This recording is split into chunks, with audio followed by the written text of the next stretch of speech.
Exécuté par qui? Fabrice Florent.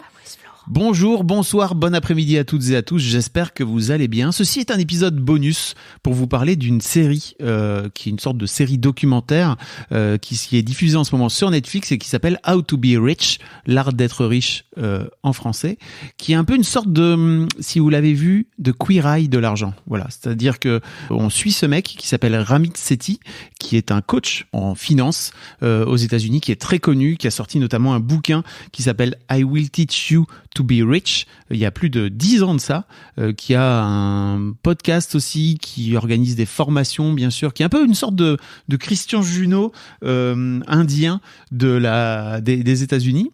En fait, j'avais acheté son bouquin à l'époque en 2020, je crois, juste après avoir après avoir vendu ma boîte, et que ma coach, je vous en ai parlé dans mon épisode d'Histoire d'argent, si vous l'avez jamais entendu, je vous invite à aller l'écouter, quand ma coach est venue pointer mon problème en rapport avec l'argent, et j'étais pas rentré totalement dans le bouquin parce que il y a un vrai côté très américain à sa méthode, et je comprends. Il y a notamment plein de choses autour des cartes de crédit, des plans de retraite, etc. Et ça m'avait un peu refroidi, peut-être aussi avec le recul que c'était une façon comme une autre d'esquiver le sujet, et que j'ai fini par mettre un peu plus de temps à venir me plonger dedans un peu plus consciemment. Et donc, Ramit dirige et j'imagine produit une émission qui s'appelle l'art d'être riche, How to be rich, sur Netflix, qui est disponible sur Netflix, je crois que je l'ai dit, mais je vous invite vraiment à aller regarder. En fait, il reçoit alors des couples en majorité, mais il y a aussi des invités qui sont seuls. Alors perso, moi j'ai beaucoup aimé Nathalie, la française, qui vit à Los Angeles et qui dépense plus d'un demi-million de dollars en shopping par an.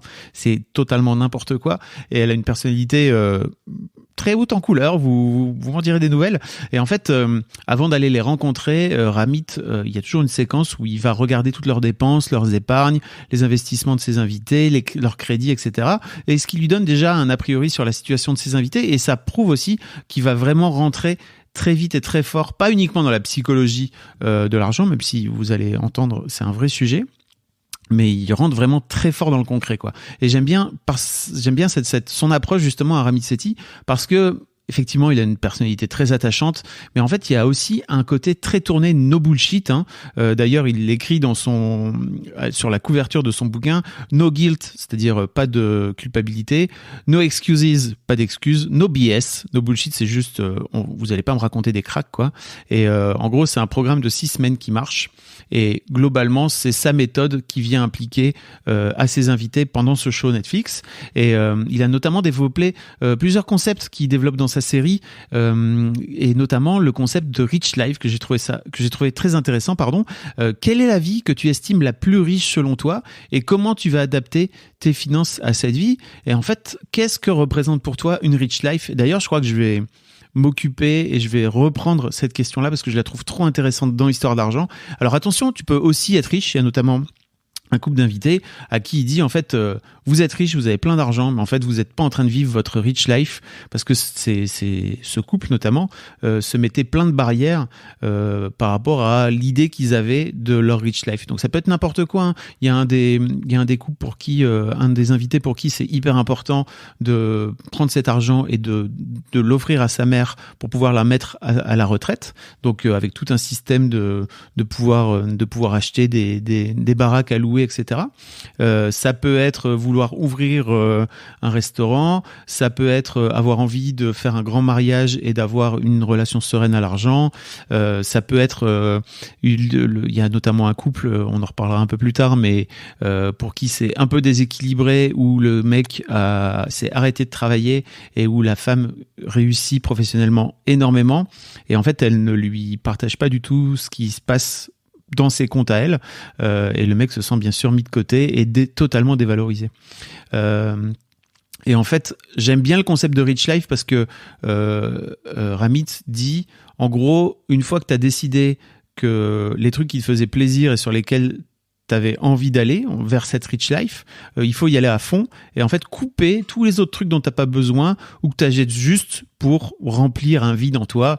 C'est hyper intéressant parce qu'il parle de Conscious Spending Plan, donc un plan de dépenses en conscience, et notamment pour arrêter de mettre la tête dans le seau par rapport à l'argent. Donc il oblige ses invités, et c'est en ça qu'il y a une vraie expérience et une vraie expertise de coaching.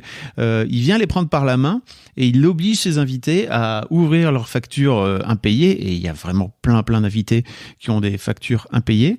Il les oblige à faire un plan de dépenses, à regarder en face les chiffres et à les mettre dans un tableur ou dans un tableau, et à se rendre compte de la situation où ils en sont en fait. Et il incite aussi, c'est un truc que j'ai beaucoup aimé, à avoir des discussions sur l'argent qui peuvent par exemple parfois fâcher, alors que ce soit personnel ou au sein des couples. J'ai trouvé ça hyper intéressant. Alors moi j'ai bingé les 8 épisodes en quelques heures parce que c'est un sujet qui m'a intéressé, et franchement ça se mange vraiment comme des petits pains. C'est très bien produit, c'est chouettement monté, les personnages sont hyper intéressants, ils se font même plaisir en fait à la fois en collant des petits cliffhangers, vous savez, des petits suspens à la fin de chaque épisode pour inciter à regarder le suivant, comme ils font souvent sur Netflix. Alors moi, l'un des trucs que j'ai aimé, c'est que contrairement à Queer Eye, d'ailleurs si je vous avais jamais vu Queer Eye, je vous invite à aller voir Queer Eye, je vous mettrai un lien vers un article que j'avais écrit il y a quelques années, et à quel point Queer Eye avait totalement changé ma façon de voir les choses en tant que mec.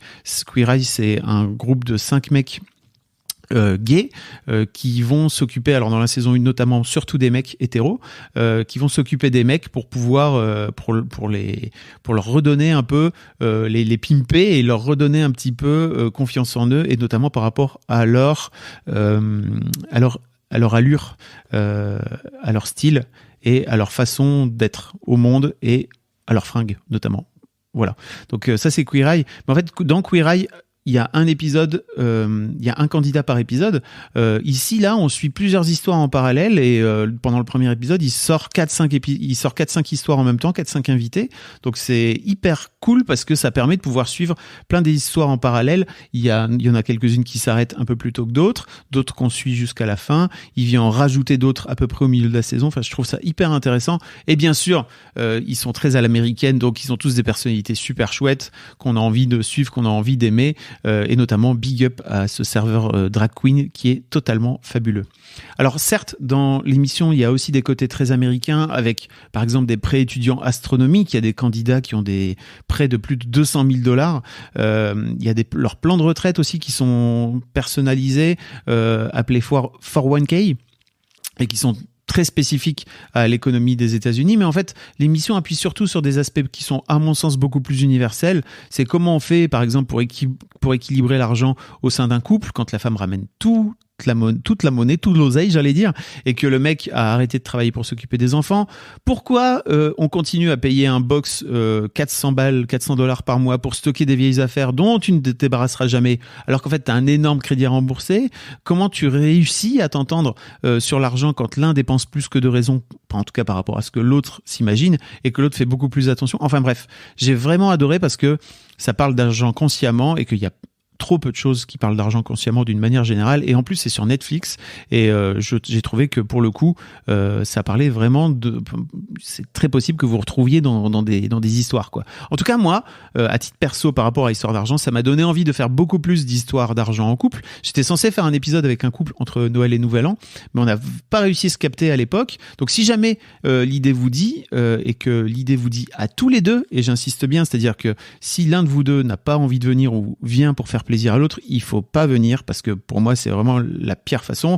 On va venir dans un podcast où on va venir parler d'argent, qui est un sujet, on le sait maintenant, beaucoup plus intime qu'on ne le croit, et donc je vous invite vraiment à vous concerter et à venir tous les deux, en tout cas avoir envie de venir tous les deux à mon micro.